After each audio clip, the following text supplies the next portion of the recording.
একটি সময় ছিল যখন মানুষ মনে করত চাঁদে বসবাস করা শুধুই কল্পনা। তবে সেই দিন শেষ হয়ে এসেছে। বিজ্ঞানীরা এবার এমন এক প্রযুক্তি উদ্ভাবন করেছেন যা চাঁদের মাটি থেকে অক্সিজেন বের করতে সক্ষম। এটি আপনার কাছে অবিশ্বাস্য মনে হচ্ছে, কিন্তু এটি সত্যি। চাঁদে অক্সিজেন উৎপাদন করার এই নতুন পদ্ধতি মানবজাতির মহাকাশ অভিযানে এক বিশাল পদক্ষেপ হিসাবে দেখা হচ্ছে। এখন আপনি প্রশ্ন করতে পারেন, কিভাবে চাঁদের বুকে অক্সিজেন তৈরি করা সম্ভব হবে?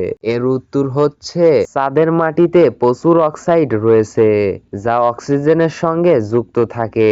এই অক্সাইড থেকে অক্সিজেন বের করতে বিজ্ঞানীরা উদ্ভাবন করেছেন এক নতুন প্রযুক্তি, যার নাম মোলটেন সল্ট ইলেক্ট্রোলাইসিস।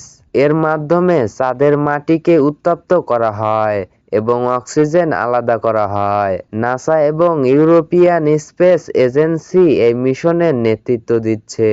তাদের লক্ষ্য হলো চাঁদে একটি স্থায়ী ঘাঁটি তৈরি করা, যেখানে মানুষ বেঁচে থাকতে পারবে, কাজ করতে পারবে, এমনকি গবেষণা চালাতে পারবে। এই প্রযুক্তির সাহায্যে শুধু অক্সিজেনই নয়, পানিও উৎপাদন করা সম্ভব হবে। এরপর আপনি প্রশ্ন করতে পারেন, চাঁদে মানুষ কিভাবে বাঁচবে? অক্সিজেনই বা কেন এত গুরুত্বপূর্ণ? এর উত্তর হচ্ছে, অক্সিজেন শুধুমাত্র শ্বাস প্রশ্বাসের জন্যই নয়, রকেট ফুয়েল তৈরির জন্য ব্যবহার করা হবে। অর্থাৎ চাঁদে উৎপাদিত অক্সিজেনের সাহায্যে ভবিষ্যতে মহাকাশ যানগুলো চাঁদ থেকেই পুনরায় মহাকাশে যাত্রা করতে পারবে, যা মহাকাশ অভিযানে বিপ্লব ঘটাতে পারে। এটি শুধু আরেকটি প্রযুক্তি নয়, বরং মহাবিশ্বের মানুষের প্রথম সত্যিকার বসতি স্থাপনের প্রাথমিক ধাপ। চাঁদ থেকে যদি অক্সিজেন তৈরি করা সম্ভব হয়, তাহলে মঙ্গল গ্রহেও একদিন মানুষের বসবাস সম্ভব হবে।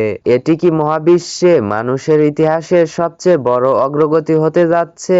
আপনি কি মনে করেন? চাঁদের বসতি স্থাপনের এই অসাধারণ পরিকল্পনা সম্পর্কে আপনার মতামত কমেন্টে জানাতে ভুলবেন না।